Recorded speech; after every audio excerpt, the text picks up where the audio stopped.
Good evening बच्चों। हम पढ़ने वाले हैं जीव विज्ञान। जीव विज्ञान के बेसिक बातें हम आज की क्लास में पढ़ने वाले हैं कि जीव विज्ञान होता क्या है, जीव विज्ञान बना कैसे है, जीव विज्ञान शब्द किसने दिया, जीव विज्ञान का अर्थ क्या होता है। जीव विज्ञान को हम बोलते हैं बायोलॉजी, इंग्लिश में क्या बोलते हैं, बायोलॉजी। तो ये बायोलॉजी या जो जीव विज्ञान है, इसका अर्थ क्या होता है, कैसे इसका नाम बना है, किसने ये नाम दिया, उसकी बेसिक डिटेल के बारे में हम बात करेंगे। जीव विज्ञान बायोलॉजी अपने आप में साइंस की एक बहुत बड़ी ब्रांच है या बहुत बड़ी शाखाएं हैं, जिसके अंतर्गत बहुत सारी शाखाएं आती है जिसका हम अध्ययन करने वाले हैं। तो जीव विज्ञान का अर्थ होता है सजीवों का अध्ययन। क्या होता है? सजीवों का अध्ययन। यानी कि जीव विज्ञान जो होते हैं, सजीव जो होते हैं, जितने भी जीव होते हैं, आप अपने आसपास जो भी चीजें देख रहे हैं, मम्मी है, पापा है या आपके छोटे भाई बहन है, जितने भी जीव है, कीड़े मकोड़े, उन सबको हम क्या बोलते हैं? सजीव।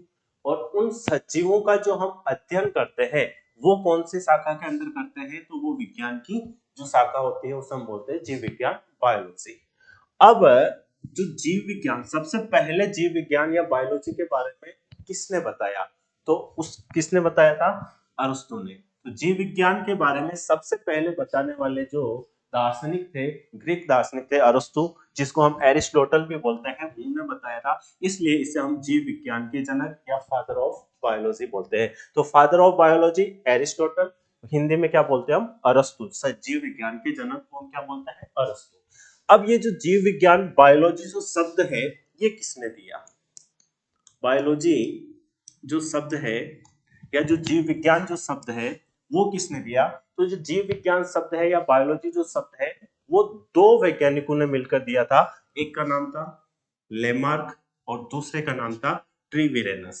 लेमार्क तथा ट्रीविरेनस ने जीव विज्ञान बायोलॉजी शब्द दिया है। जीव विज्ञान की अनेक शाखाएं हैं, उसमें मुख्यतः दो शाखाएं आती हैं जिसे हम बॉटनी तथा जूलॉजी के नाम से जानते हैं। तो जीव विज्ञान की मुख्य शाखाएं कितनी हैं? 11वीं क्लास में हम पढ़ते हैं कि जीव विज्ञान की मुख्य दो शाखाएं हैं, जिसको हम बोलते हैं जंतु विज्ञान और वनस्पति विज्ञान। जंतु विज्ञान को हम क्या बोलते हैं? जूलॉजी। क्या बोलते हैं? जूलॉजी। यानी कि जूलॉजी क्या होता है, या जंतु विज्ञान के बारे में यदि हम बात करें कि जंतु विज्ञान क्या है, तो ये जीव विज्ञान की एक शाखा है जिसमें हम जंतुओं का अध्ययन करते हैं। किसका अध्ययन करते हैं? जंतुओं का अध्ययन किया जाता है। तो जंतुओं का जो अध्ययन जीव विज्ञान की जिस शाखा में करते हैं उसे हम बोलते हैं जंतु विज्ञान। वनस्पति विज्ञान या जिसे हम बोटनी बोलते हैं, क्या बोलते हैं? बोटनी। तो वनस्पति विज्ञान के अंदर हम जो पेड़ पौधे होते हैं, जो प्लांट्स होते हैं, पेड़ पौधों का अध्ययन करते हैं। किसका अध्ययन करते हैं? पेड़ पौधों का अध्ययन किया जाता है। तो एक बार फिर से देखें, जीव विज्ञान बायोलॉजी शब्द का अर्थ क्या हुआ? सजीवों का अध्ययन। जीव विज्ञान के जनक कौन है? अरस्तु, एरिस्टोटल जिसे हम बोलते हैं। जीव विज्ञान शब्द किसने दिया है? तो जीव विज्ञान शब्द लेमार्क तथा ट्रीविरेनस वैज्ञानिक ने दिया था। जीव विज्ञान की अनेक शाखाएं हैं, जिसमें मुख्यतः दो शाखाएं आती हैं। उसमें पहली कौन सी होती है? जूलॉजी, और दूसरी कौन सी होती है? बॉटनी। जूलॉजी तथा बॉटनी। अब हम जंतु विज्ञान की जो शाखाएं हैं, यानी कि हमने अभी पढ़ा है कि जीव विज्ञान की दो मुख्य शाखाएं हैं, जंतु विज्ञान तथा वनस्पति विज्ञान, जूलॉजी तथा बॉटनी। उसमें से हम पहले बात करने वाले किसकी? जंतु विज्ञान की मुख्य शाखाओं के बारे में। जंतु विज्ञान की बहुत सारी शाखाएं होती हैं जिसके बारे में हम यहाँ पर अध्ययन करने वाले हैं। तो जंतु विज्ञान में सबसे पहले हम बात करते हैं एनाटॉमी की। सबसे पहली शाखा कौन सी होती है? एनाटॉमी। एनाटॉमी को हम क्या बोलते हैं? शारीरिकी। क्या बोलते हैं? शारीरिकी भी कहते हैं। यानी कि शरीर एवं विविध अंगों का विच्छेदन तथा प्रदर्शित सकल संरचना का अध्ययन करना। एनाटॉमी का अर्थ क्या होता है? दो वर्ड आते हैं, एक तो आता है एनाटॉमी, एक आता है मॉर्फोलॉजी। एक वर्ड और कौन सा आता है? मॉर्फोलॉजी, मॉर्फोलॉजी, एनाटॉमी और मॉर्फोलॉजी। मॉर्फोलॉजी के का अर्थ है संरचना, आकार की, आकार। यदि मैं बात करूं यहाँ पे एनाटॉमी का, जैसे मैं, तो मेरे शरीर के अंदर जो फेफड़े हैं, जो छोटी आंत है, बड़ी आंत है, जो श्वसन अंग है, यानी शरीर के अंदर जो आंतरिक अंग है, उनका अध्ययन करना क्या कहलाता है? एनाटॉमी कहलाता है। तो किसी भी सजीव के शरीर के अंदर के जो अंग होते हैं, उन अंगों का अध्ययन करना, तो इसमें हमने एनाटॉमी का सीधा सा अर्थ यदि आप याद रखना चाहो तो शारीरिक, किसी भी सजीव के आंतरिक अंगों का अध्ययन करना। एनाटॉमी का अर्थ हम क्या कर सकते हैं? आंतरिक, इंटरनल पार्ट जो होते हैं सारे, आंतरिक अंगों का अध्ययन करना। किसका अध्ययन करना? हम शॉर्ट में बोले या सिंपल तरीके से बोले, सरल तरीके से बोले, एनाटॉमी का अर्थ होता है किसी भी सजीव के शारीरिक अंगों का, जो शरीर के अंग होते हैं। अंग कहाँ होते हैं? शरीर के अंदर, जो बाहर से दिखने वाले नहीं, शरीर के अंदर होते हैं, जो हमें दिखाई नहीं देते हैं, जैसे फेफड़े है, छोटी आंत है, बड़ी आंत है, आहार नाल है, उन सब का जो अध्ययन होता है वो किस शाखा के अंतर्गत आता है? एनाटॉमी। और मॉर्फोलॉजी के अंतर्गत क्या आता है, जिसके बारे में हम आगे पढ़ेंगे। तो मॉर्फोलॉजी का अर्थ होता है किसी भी शरीर की बाह्य संरचना का अध्ययन करना। किसी भी शरीर की बाह्य संरचना का या आकार का अध्ययन करना क्या कहलाता है? मॉर्फोलॉजी कहलाता है। फिर दूसरी शाखा आती है एंथ्रोपोलॉजी। कौन सी शाखा आती है? एंथ्रोपोलॉजी। एंथ्रोपोलॉजी का अर्थ होता है मानव जाति, जो इंसान है, मानव जाति है, उसका विकास कैसे हुआ, मानव जाति इस पृथ्वी पर कैसे उत्पन्न हुई है, तो उसका क्रमबद्ध अध्ययन करना, मानव जाति के विकास का क्रमबद्ध अध्ययन करना क्या कहलाता है? एंथ्रोपोलॉजी कहलाता है। यानी कि मानव कैसे उत्पन्न हुआ, या हम बोलते हैं कि मानव का पूर्वज कौन है। मानव का पूर्वज कौन होता है? कपि। कौन होता है? कपि। यानी कि हमारी जो उत्पत्ति हुई है वो किससे हुई है? कपि से हुई है। तो मानव जाति के विकास का अध्ययन क्या कहलाता है? एंथ्रोपोलॉजी कहलाता है। तीसरी शाखा जो आती है जंतु विज्ञान की, जिसे हम बोलते हैं एंजियोलॉजी। क्या बोलते हैं? एंजियोलॉजी, परिसंचरण तंत्र का अध्ययन। परिसंचरण तंत्र आपने छोटी क्लास में भी पढ़ा होगा। परिसंचरण तंत्र क्या होता है? संचरण का अर्थ होता है वहन, यानी चालन, परिवहन जिसे हम बोल सकते हैं, चालन या परिवहन। हमारे शरीर के अंदर जो रक्त होता है या जो ब्लड होता है वो बहता है, जिसके माध्यम से पोषक तत्व एक जगह से दूसरी कोशिकाओं पर पहुंचते हैं, अंगों तक पहुंचते हैं। तो उनका जो अध्ययन है, यानी कि केवल रक्त का अध्ययन नहीं, यहाँ पर रक्त का अध्ययन करते हैं, यहाँ पर हम हृदय का यानी हार्ट का अध्ययन करते हैं, यहाँ पे हम लसिका तंत्र का अध्ययन करते हैं। लसिका तंत्र यानी कि बहुत सारे सिस्टम, रक्त आ गया, हृदय आ गया, धमनियां आ गई, शिराएं आ गई, उन सबको मिलाकर हम क्या बोलते हैं? परिसंचरण तंत्र। और परिसंचरण तंत्र के अध्ययन की जो शाखाएं होती हैं उसे हम क्या बोलते हैं? एंजियोलॉजी। क्या कहते हैं? एंजियोलॉजी। फिर है एरेक्नोलॉजी, मकड़ियों का अध्ययन। आपने अपने घर पर मकड़ियां देखी होगी, तो उन मकड़ियों के अध्ययन की शाखाओं को हमने क्या बोलते हैं? एरेंकोलॉजी बोलते हैं। अगली जो शाखा आती है पैलिएंटोलॉजी। पैलिएंटोलॉजी, जीवाश्म का अध्ययन। जीवाश्म यानी फोसिल, जीवाश्म यानी फोसिल। तो फोसिल का जो अध्ययन होता है, जीवाश्मों का जो अध्ययन होता है, जीवाश्म क्या होते हैं? तो हम देखते हैं आने वाले न्यूज़पेपर में हम खबरें पढ़ते हैं कि जैसे अपने राजस्थान की बात करें तो राजस्थान में एक मरु उद्यान है, वहां पर बहुत पुराने पुराने, बहुत लाखों अरबों साल पहले के कुछ साक्ष्य मिलते हैं कि ये इस जीव के निशान है। उसे हम क्या बोलते हैं? जीवाश्म। क्या बोलते हैं? जीवाश्म। तो जो जीवाश्म होते हैं उन जीवाश्मों का अध्ययन, यानी पुराने जो मटेरियल्स हैं, जो आपके पास जीवों के अश्व मिलते हैं, उससे हम उस शाखा का अध्ययन हम किसमें करते हैं? पैलियोंटोलॉजी में। फिर हम बात करते हैं ट्रोफोलॉजी। किसमें बात करते हैं? ट्रोफोलॉजी, ट्रोफोलॉजी क्या होता है? पोषण विज्ञान। ट्रोफोलॉजी क्या होता है? पोषण विज्ञान। अब ट्रोफोलॉजी यानी पोषण विज्ञान होता क्या है? जैसे हम खाना खाते हैं तो खाने के अंदर हमने आज क्या खाया, जैसे रोटी खाई, गेहूं की खाई, सब्जी खाई, सब्जी किसकी खाई, तो उसके अंदर मिलने वाले जो पोषक तत्व होते हैं उन पोषक तत्वों का अध्ययन क्या कहलाता है? ट्रोफोलॉजी, पोषण विज्ञान। तो पोषण विज्ञान या ट्रोफोलॉजी क्या होता है? तो सिंपल सा है कि हम जो दैनिक आहार यानी जो अपना दैनिक भोजन होता है उस भोजन के माध्यम से जो हम पोषक तत्व, कार्बोहाइड्रेट हो गया, जैसे कार्बोहाइड्रेट, प्रोटीन, वसा, कार्बोहाइड्रेट, प्रोटीन, वसा, इन सब पोषक तत्वों का अध्ययन जिस शाखा के अंदर करते हैं उसे हम बोलते हैं ट्रोफोलॉजी। फिर है प्रोटोजोलॉजी। प्रोटोजोलॉजी का शाखा में किसका अध्ययन करते हैं? प्रोटोजोआ का अध्ययन करते हैं। प्रोटोजोआ क्या होता है? तो हमने 11th क्लास में पढ़ा है, 11th क्लास में पढ़ा है, आर.एच. व्हाइटेकर का नाम सुना होगा आपने, आर.एच. व्हाइटेकर, जिसने जीव विज्ञान की 5 जगत प्रणाली दी। कौन सी प्रणाली दी?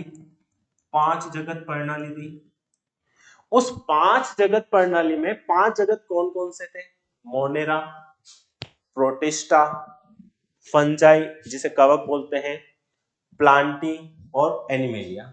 ये 5 किंगडम है, 5 जगत है। कौन कौन से? प्रोटिस्टा, पहला कौन सा हुआ? मोनेरा, दूसरा प्रोटिस्टा, तीसरा फंजाई, चौथा प्लांटी और पांचवा एनिमेलिया।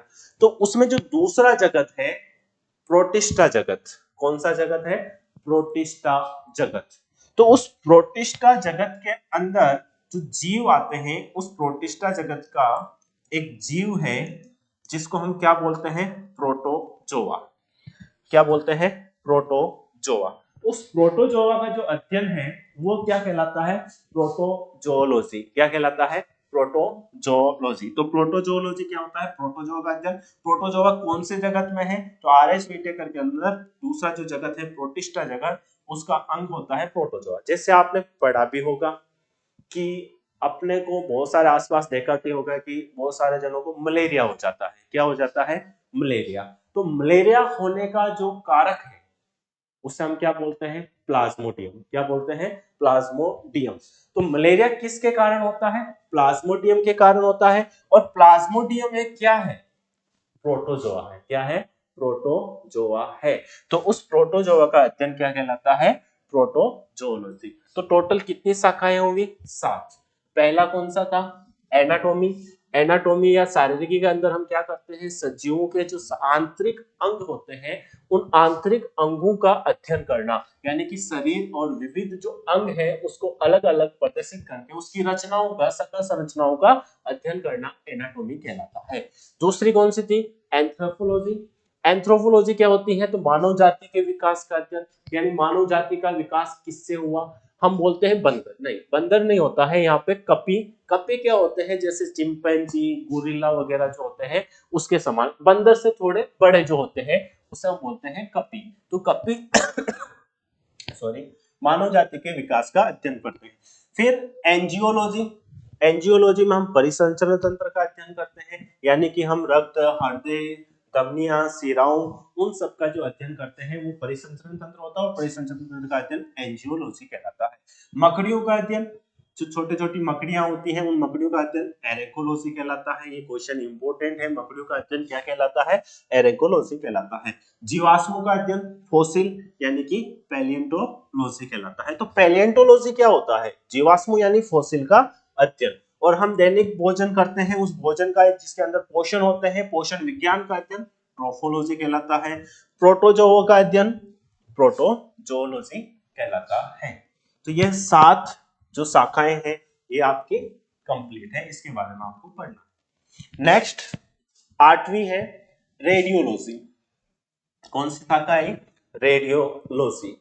रेडियोलॉजी क्या होती है? तो जो सजीव होते हैं, जीवों जो होते हैं उस पर विकिरण का प्रभाव क्या होता है? विकिरण के प्रभाव का अध्ययन। विकिरण यानी कि ये हुआ जैसे हम कहीं जा रहे हैं और अचानक से अपना एक्सीडेंट हो जाता है तो अपनी हड्डी फ्रैक्चर हो जाती है या हाथ पैर में कोई मोच वगैरह दुर्घटना वगैरह आती है तो डॉक्टर एक्सरे करने के लिए बोलता है। क्या करने के लिए बोलता है? एक्सरे। तो एक्सरे क्या है? एक विकिरण है, रेडिएशन है, और उस रेडिएशन का जीव के ऊपर क्या इफेक्ट होने वाला है। यानी कि कहने का मतलब यह है कि विकिरण रेक्स, इस रेडिएशन का जीवों के ऊपर क्या प्रभाव पड़ता है, उसका जो अध्ययन है वो क्या कहलाता है? रेडियोलॉजी। जैसे आजकल आप हॉस्पिटल में जाते हैं तो वहां पे जो एक्सरे करने वाले या सोनोग्राफी करने वाले होते हैं उन डॉक्टर को हम क्या बोलते हैं? रेडियोलॉजिस्ट। क्या बोलते हैं? रेडियोलॉजिस्ट। तो रेडियोलॉजिस्ट क्या होते हैं? तो जो रेडियोलॉजी यानी कि विकिरण का प्रभाव जो एक्सरे करते हैं वगैरह, उसे हम क्या बोलते हैं? रेडियोलॉजी। अगली शाखा है सार्कोलॉजी या मायोलॉजी। सार्कोलॉजी या मायोलॉजी। सार्कोलॉजी क्या होती है या मायोलॉजी क्या होती है? तो पेशियों का अध्ययन। पेशियों का अध्ययन। याद रखना, जहां पे भी मायो वर्ड आएगा, जहां पे भी मायो वर्ड आता है, कौन सा वर्ड आता है? मायो वर्ड आता है। उस मायो वर्ड जहां पे भी आएगा इसका अर्थ होगा मांसपेशियां, मसल्स। मांसपेशियां, मसल्स। तो मांसपेशियां क्या होती है या मसल्स क्या होती है?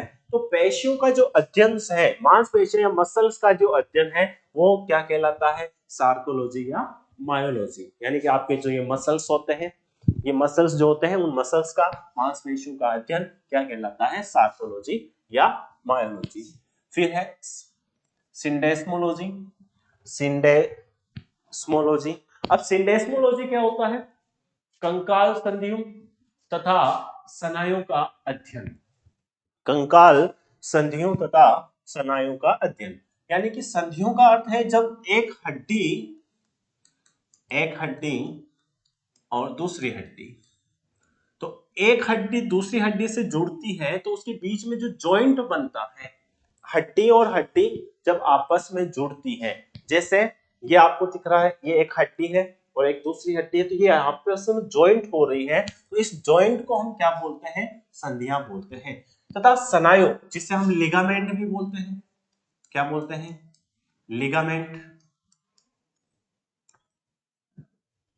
तो लिगामेंट क्या होता है? स्नायु या लिगामेंट का अध्ययन क्या होता है कि जब एक हड्डी है और इसके साथ कौन जुड़ी हुई हो? मांसपेशी। क्या जुड़ी हुई हो? मांसपेशी। तो हड्डी तथा मांसपेशी जहां से जुड़ती है उसे हम क्या बोलते हैं? स्नायु, लिगामेंट बोलते हैं। तो स्नायु यानी लिगामेंट तथा जॉइंट का जो अध्ययन करते हैं उसे हम क्या बोलते हैं? सिंडेस्मोलॉजी। तो सिंडेस्मोलॉजी क्या है? तो हड्डी तथा हड्डी यानी संधि, जॉइंट का अध्ययन, और लिगामेंट यानी स्नायु का हड्डी प्लस मांसपेशी का अध्ययन क्या कहलाता है? सिंडेस्मोलॉजी कहलाता है। फिर नेक्स्ट है सीरोलॉजी। कौन सी शाखा है जीव विज्ञान की? सीरोलॉजी। सीरोलॉजी का अर्थ क्या होता है? रुधिर सीरम का अध्ययन।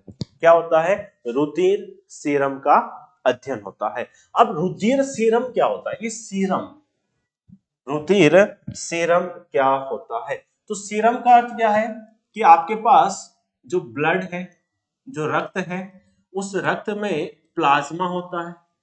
क्या होता है? प्लाज्मा। और आपने देखा है कि जैसे आपके यहाँ चोट लग गई, चोट लगने से खून बहता है, तो वो खून जिंदगी भर थोड़ा बहता रहता है, कुछ समय बाद वो अपने आप रुक जाता है, जिसे हम बोलते हैं रक्त का थक्का बनना। तो जब रक्त का थक्का बनता है या ब्लड क्लोटिंग होती है, तो ब्लड क्लोटिंग के जो कारक होते हैं, उन कारकों को यदि हम प्लाज्मा से हटा दें, क्या बोल रहे हैं? जो आपका प्लाज्मा है या जो ब्लड है, उस ब्लड के अंदर में से या उस प्लाज्मा से जो रक्त क्लोटिंग, रक्त का थक्का बनाने वाले जो कारक है, उसको यदि हम हटा दें तो बचा हुआ जो पदार्थ है वो आपका क्या कहलाता है? सीरम। क्या कहलाता है? सीरम। फिर से देखते हैं सीरम क्या होता है। सीरम तो हमने पढ़ा, अपने पास रक्त होता है, रक्त दो भाग से मिलकर बना होता है। रक्त कितने भाग से बना होता है? दो भाग से। एक तो होता है इसमें प्लाज्मा। क्या होता है? प्लाज्मा। और एक होती है रक्त कोशिकाएं। रक्त कोशिकाएं या सेल। ब्लड सेल जिसे हम बोलते हैं, रक्त कोशिकाएं या ब्लड सेल। तो रक्त कोशिकाएं 3 प्रकार की होती है। कितने प्रकार की होती है? 3 प्रकार की होती है। एक को हम बोलते हैं आरबीसी, डब्ल्यूबीसी और प्लेटलेट्स। प्लेटलेट्स, तो आरबीसी, डब्ल्यूबीसी और प्लेटलेट्स। आरबीसी का पूरा नाम क्या होता है? लाल रक्त कणिका या कार्पल्स भी बोलते हैं, कोशिका भी बोलते हैं। डब्ल्यूबीसी का पूरा नाम क्या होता है? रेड ब्लड कार्पल्स या ब्लड सेल, लाल रक्त कणिका। डब्ल्यूबीसी का पूरा नाम क्या होता है? व्हाइट ब्लड सेल, सफेद रक्त कणिकाएं, रक्त कणिकाएं। और प्लेटलेट्स जो होती है वो रक्त का थक्का बनाने में काम आती है, ब्लड क्लॉटिंग में काम आती है, रक्त का थक्का बनाने में काम आती है।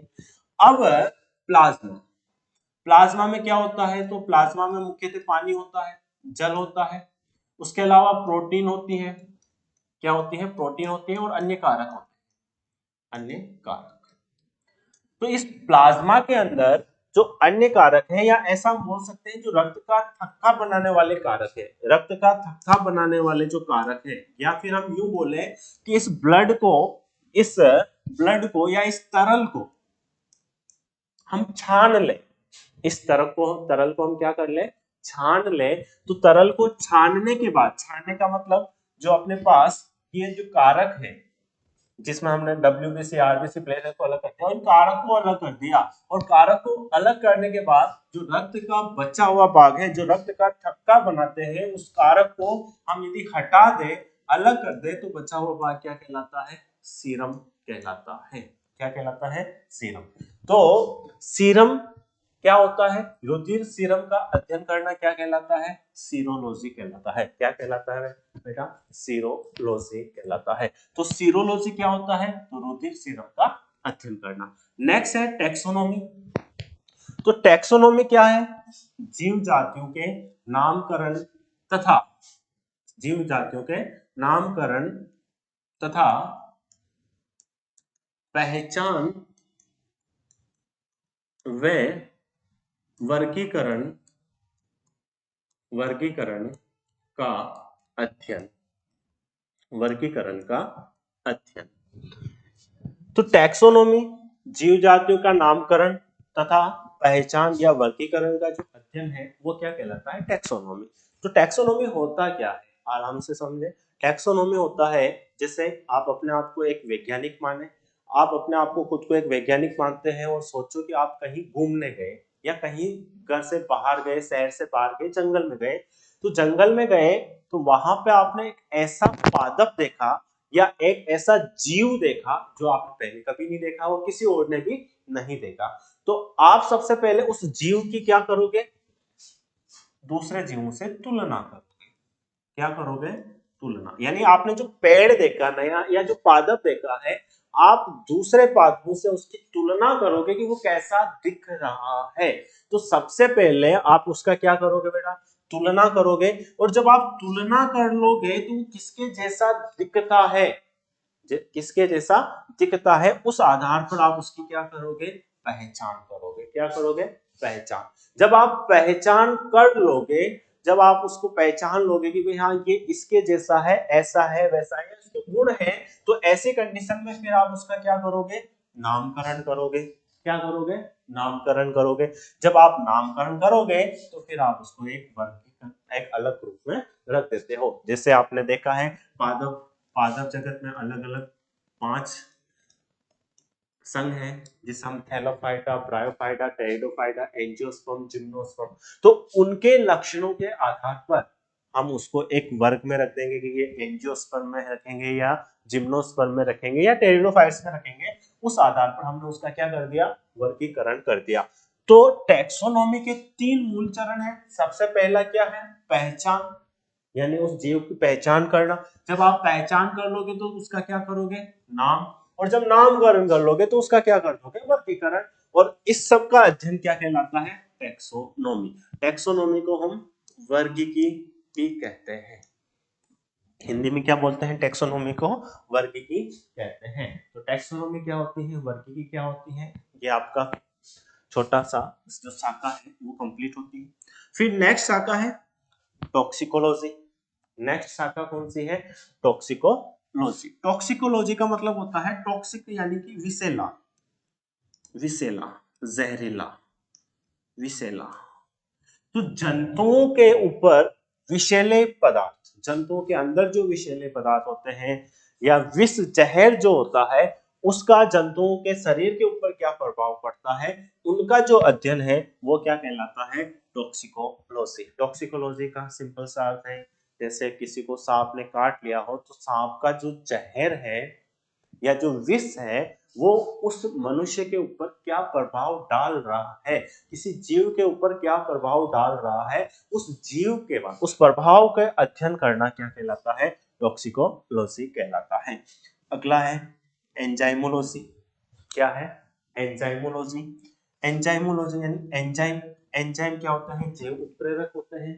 तो एंजाइम क्या होते हैं, जैव उत्प्रेरक होते हैं। तो एंजाइमों का अध्ययन यानी कि उत्प्रेरक, उत्प्रेरक का अध्ययन जो क्रियाविधि को तेज कर देते हैं, धीमा कर देते हैं, स्लो कर देते हैं, तो उनका जो अध्ययन है वो क्या कहलाता है, एंजाइमोलॉजी कहलाता है। जैसे आपका खाने का पाचन यदि एंजाइम नहीं होंगे तो बहुत स्लो होगा, तो आपको भूख नहीं लगेगी, लेकिन आपके शरीर के अंदर क्या होते हैं, एंजाइम होते हैं, और एंजाइम होने के कारण आपका पाचन जल्दी होता है, तो आपको भूख भी जल्दी लगती है। तो एंजाइम या उत्प्रेरक जो होते हैं वो पाचन क्रिया को या अन्य क्रियाओं को क्या कर सकते हैं, धीमा कर सकते हैं या फास्ट कर सकते हैं। अगला एंटेमोलॉजी। एंटोमोलॉजी क्या होता है, कीट पतंगों का अध्ययन। कीट पतंगे जो होती हैं उनका अध्ययन क्या कहलाता है, एंटेमोलॉजी। कीट पतंगे क्या होती हैं, तो आपने देखा होगा जैसे टीडा है या टीडियां आ गई, कीड़े मकोड़े आ गए, उन सब का अध्ययन। जैसे आपने पढ़ा है जंतु विज्ञान, जंतु जगत, जंतु जगत आपने सुना होगा। जंतु जगत के जो आपके पास संघ होते हैं उसमें एक संघ आता है ऑर्थोपोडा। ऑर्थोपोडा, कौन सा संघ आता है, ऑर्थोपोडा। तो उस ऑर्थोपोडा का अंदर जो आने वाले जीव होते हैं उस हम क्या बोलते हैं, कीट पतंगे। तो उनका जो अध्ययन है वो क्या कहलाता है, एंटेमोलॉजी। तो ये कुल कितनी शाखाएं हो गई जंतु जगत की, 15 शाखाएं हो गई। रेडियोलॉजी, जीवों पर विकिरण यानी एक्सरे वगैरह का जो प्रभाव होता है। सार्कोलॉजी, मायोलॉजी, मांसपेशियों का अध्ययन। सिंडेडेस्मोलॉजी यानी हड्डी हड्डी यानी संधियों या जॉइंट और लिगामेंट का अध्ययन क्या कहलाता है, सिंडेडेस्मोलॉजी। सीरोलॉजी, रुधिर सीरम का अध्ययन। सीरम क्या होता है, तो जिसमें प्लाज्मा से जो रक्त का थक्का बनाने वाले कारक होते हैं उनका यदि हम हटा दें तो बचे हुए पदार्थ को हम क्या बोलते हैं, सीरम। तो रुधिर सीरम का अध्ययन सीरोलॉजी। टैक्सोनॉमी या वर्गीकी क्या होता है, तो जीव जातियों के नामकरण, पहचान और वर्गीकरण का जो अध्ययन किया जाता है वो क्या कहलाता है, टैक्सोनॉमी। टॉक्सिकोलॉजी, विषैला या जहरा, जहरीला। तो जंतुओं के ऊपर विषैले पदार्थ या उनके शरीर के ऊपर उन जहर का क्या प्रभाव पड़ता है, उनका अध्ययन क्या कहलाता है, टॉक्सिकोलॉजी। एंजाइमोलॉजी यानी उत्प्रेरक एंजाइमों का जो अध्ययन है वो क्या कहलाता है, एंजाइमोलॉजी। एंटोमोलॉजी, कीट पतंग यानी ऑर्थोपोडा संघ के जीवों का अध्ययन क्या कहलाता है, एंटोमोलॉजी। तो टोटल कितने अपने पास हो गई, 15 ब्रांचेस हो गई, 15 शाखाएं हो गई। नेक्स्ट जो शाखाएं आती हैं ये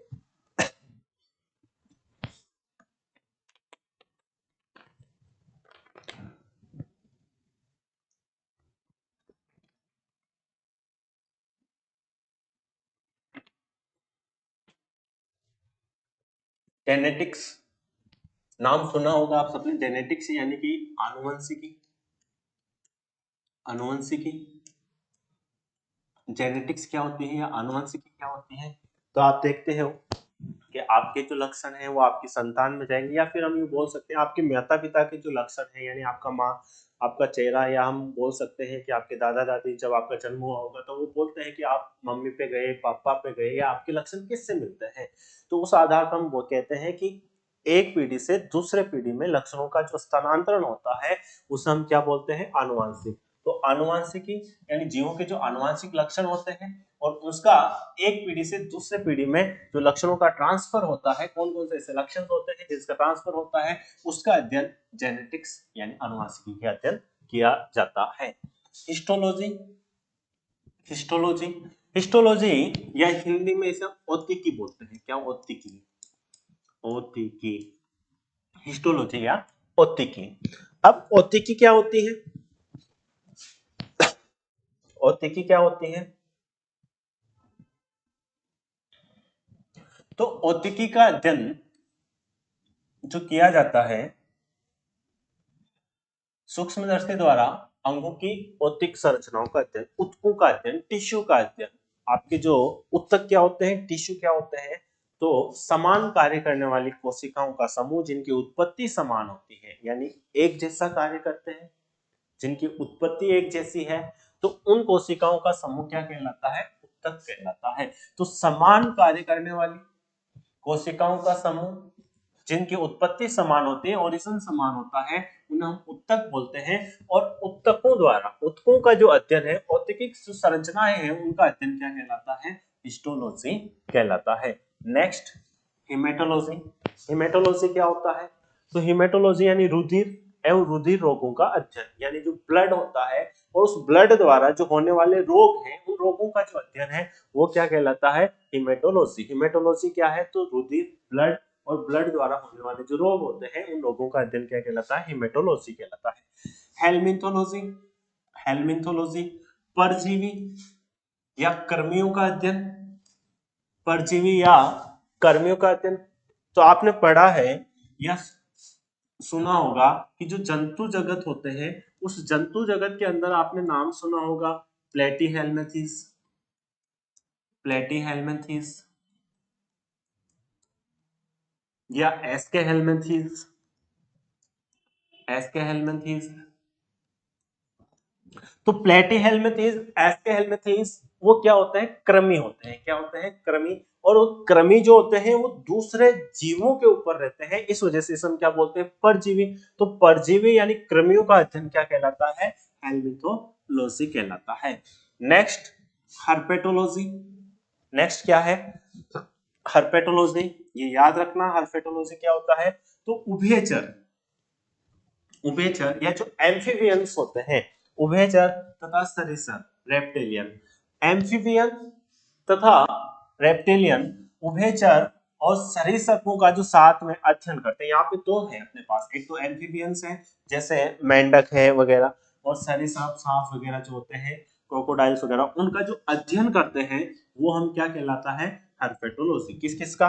उभयचर और सरीसृप, एम्फीबियन और रेप्टिलियन का जो अध्ययन होता है वो क्या कहलाता है? आपका हर्पेटोलॉजी कहलाता है। Next, ichthyology. इक्थियोलॉजी क्या होता है? तो मछलियों का अध्ययन होता है, सिंपल सा है। इक्थियोलॉजी क्या है? मछलियों का अध्ययन है। Next, immunology. तो संक्रमण के विरुद्ध, संक्रमण के विरुद्ध जंतु शरीर के प्रतिरोध का अध्ययन, यानी संक्रमण, जब हम बीमार हो जाते हैं तो हम वापस स्वस्थ होते हैं, तो हमारे शरीर के अंदर कुछ ऐसे सैनिक होते हैं, ऐसे कोशिकाएं होती हैं, जब हम बीमार होते हैं तो वो उनसे लड़ने का काम करती है और हमारे शरीर की उन रोगों से क्या करती है? सुरक्षा करती है, जिसे हम इम्यून सिस्टम बोलते हैं। कौन सा सिस्टम बोलते हैं? Immune system. तो इम्यून सिस्टम का जो अध्ययन किया जाता है या फिर रोग प्रतिरोधक क्षमताओं का जो अध्ययन किया जाता है वो क्या कहलाता है? आपका इम्यूनोलॉजी। कैरियोलॉजी, कैरियोलॉजी क्या होता है? तो केंद्र, केंद्र का अध्ययन, केंद्र को हम कैरियो बोलते हैं, तो कैरियन से कैरियल वर्ड आया है, तो केंद्र का जो अध्ययन होता है वो क्या कहलाता है? कैरियोलॉजी। तो ये टोटल कितनी शाखाएं हुई? 23 शाखाएं हो चुकी है। तो हम जंतु विज्ञान की या जूलॉजी की जो शाखाएं पढ़ रहे हैं, तो जेनेटिक्स, जीवों के आनुवंशिक लक्षण और उनकी वंशागति का अध्ययन, हिस्टोलॉजी, सूक्ष्मदर्शी द्वारा अंगों की औतिक संरचना का अध्ययन, औतिकी जिसे हम बोलते हैं, हेमेटोलॉजी, रुधिर एवं रुधिर रोगों का अध्ययन, हेल्मिंथोलॉजी, परजीवी कर्मियों का अध्ययन, हर्पेटोलॉजी, उभयचर एवं सरीसृपों का अध्ययन, इक्थियोलॉजी, मछलियों का अध्ययन, इम्यूनोलॉजी, इम्यून सिस्टम, रोग प्रतिरोधक क्षमता यानी संक्रमण के विरुद्ध जंतु शरीर के प्रतिरोधकों का अध्ययन क्या कहलाता है? इम्यूनोलॉजी कहलाता है। और कैरियोलॉजी, केंद्र का अध्ययन कहलाता है। तो टोटल कितनी शाखाएं हो गई? 23 शाखाएं हो गई। Next morphology. मॉर्फोलॉजी, अब मॉर्फोलॉजी क्या होती है? मॉर्फोलॉजी यानी कि जंतु की आकृति और रचना का अध्ययन। जंतुओं की आकृति एवं रचना का अध्ययन, कि जंतु बाहर से कैसा दिखता है, उसकी संरचना कैसा है, उसकी आकृति कैसी है, उन सब का अध्ययन करना क्या कहलाता है? मॉर्फोलॉजी कहलाता है। एनाटॉमी क्या थी? तो जंतुओं के आंतरिक अंगों का अध्ययन करना, बाह्य अंगों का अध्ययन करना मॉर्फोलॉजी। हम बोल सकते हैं मॉर्फोलॉजी क्या है? तो बाह्य अंगों का अध्ययन, बाह्य अंगों का अध्ययन।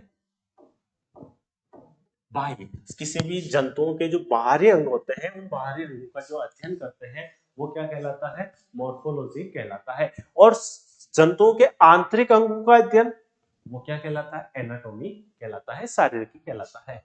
मैमेलोलॉजी, स्तनधारियों का अध्ययन। तो स्तनधारियों में कौन आते हैं? स्तनधारियों में हम आते हैं, हम इंसान आते हैं। तो उन इंसान का जो अध्ययन है, स्तनधारियों का जो अध्ययन है, वो किस में कहलाता है? किस शाखा के अंतर्गत आता है? मैमेलोलॉजी के अंतर्गत आता है। किसमें आता है? मैमेलोलॉजी। फिर नेक्स्ट है मेलकोलॉजी। यहाँ पे मैमेलोलॉजी है, यहाँ पे मेलेकोलॉजी है। मोलस्का और उसके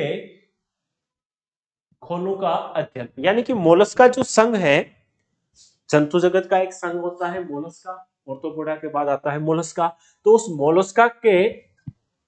मोलस्का संघ के सदस्यों का या जीवों का जो अध्ययन किया जाता है उसे हम क्या बोलते हैं? मेलेकोलॉजी। तो ये इंपॉर्टेंट है, याद रखना, मोलस्का का अध्ययन क्या कहलाता है? मेलेकोलॉजी कहलाता है। मोलिकुलर बायोलॉजी, मोलिकुलर बायोलॉजी, इसे हम क्या बोलते हैं?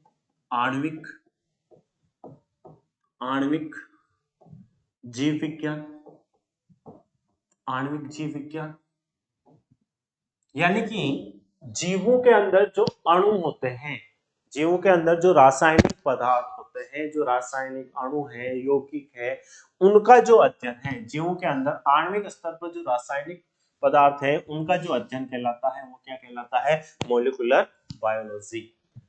माइक्रोबायोलॉजी, तो अति सूक्ष्म जीवों का अध्ययन, अति सूक्ष्म जीवों का जो अध्ययन होता है वो क्या कहलाता है? ऐसे जीव जिसको हम अपनी आंखों से नहीं देख सकते हैं, जैसे जीवाणु है यानी बैक्टीरिया है, वायरस है, उनका जो हम अध्ययन करते हैं वो क्या कहलाता है?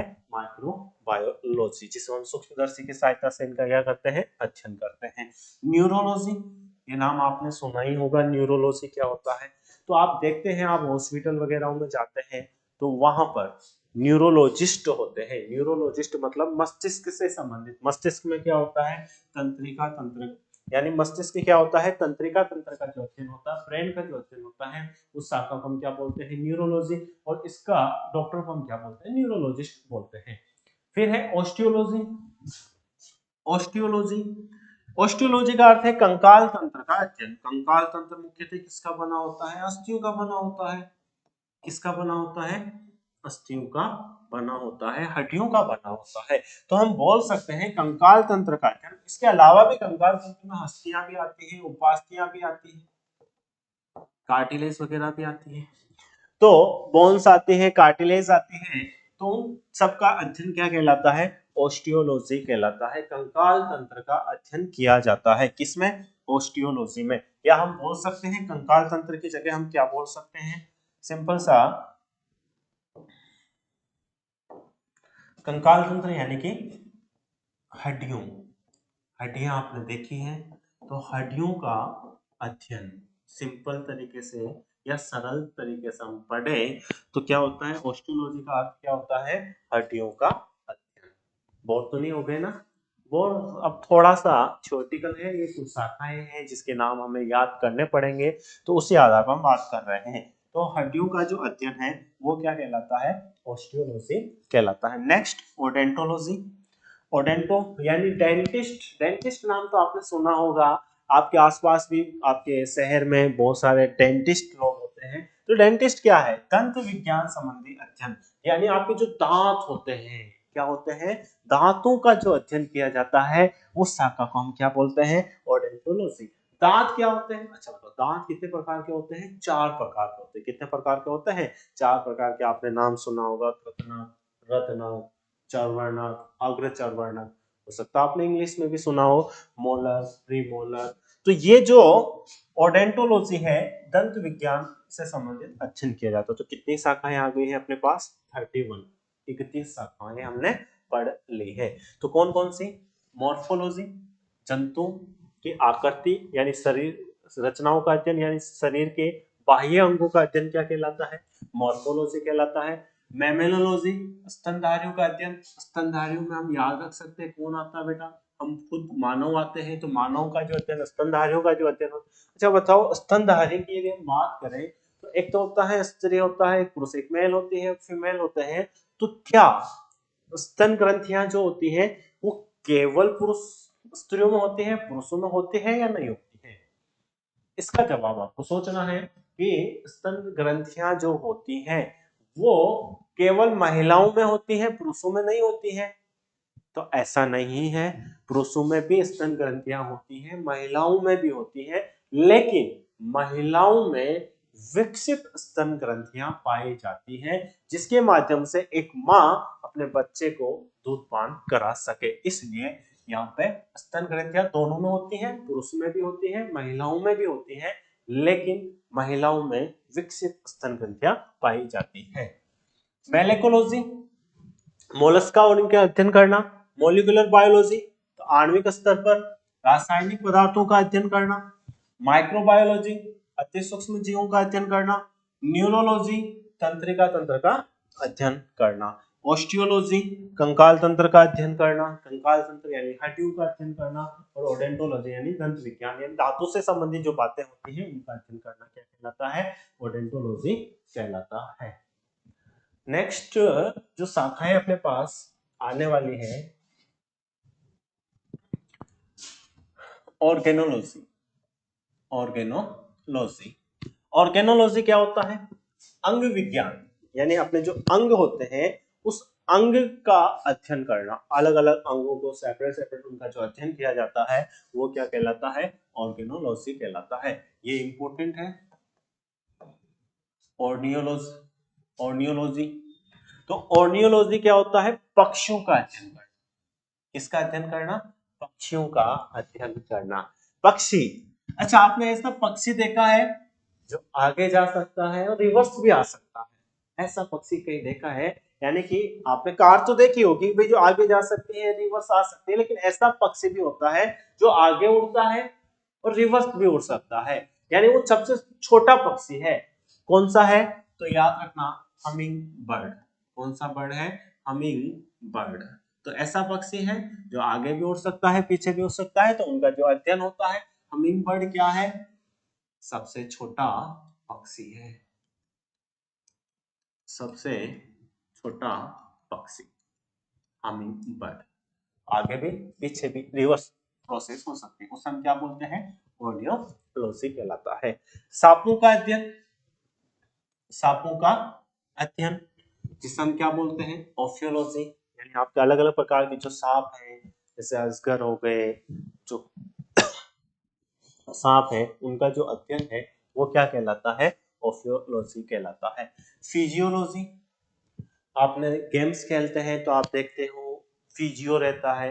तो फिजियो का अर्थ है जो शरीर के जो अंग होते हैं या शरीर के जो भाग होते हैं उनके कार्यों का जो अध्ययन किया जाता है, उनके कार्यों का जो अध्ययन किया जाता है वो किसके अंतर्गत आता है? फिजियोलॉजी, यानी शरीर के जो अलग अलग भाग होते हैं उन शरीर के अलग अलग भागों का अलग अलग अध्ययन करना जीव विज्ञान की जिस शाखा के अंतर्गत आता है उसे हम क्या बोलते हैं? फिजियोलॉजी कहा जाता है।